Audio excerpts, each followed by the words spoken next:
So, AYAK at saka perpetual, no?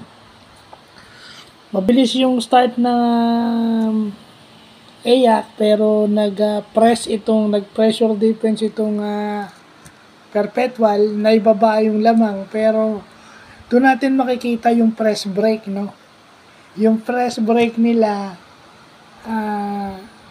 making their plays in a drive and kick situation na nandun lang si Ralph Robin na nakatatlong 3 points na nagbigay ng cushion sa kanila and si JB Maguliano.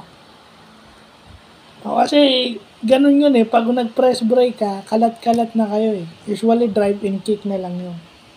So maganda itong culture na in-integrate ni Coach Gerson Gabiltes sa AYAK. Siya na yung coach ng AYAK. Alam naman natin na champion coach ito si Gerson Gabiltes sa Maharlika Pilipinas Basketball League.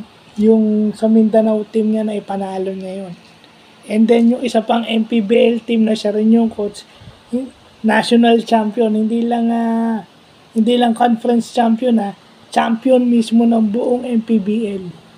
Yeah. So yan yung nadala niya sa NCAA.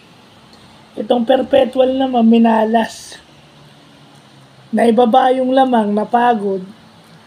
Ngayon na, kasi masama yung start Pag masama yung start mo, nakahabol ka, pero sa bandang dulo, kinakapos ka. So, yun yung sanang matutunan ng perpetual na itakbo na yung sistema early. Lalo na on defense. And rebounding. Defensive rebounding. So, yun lang po.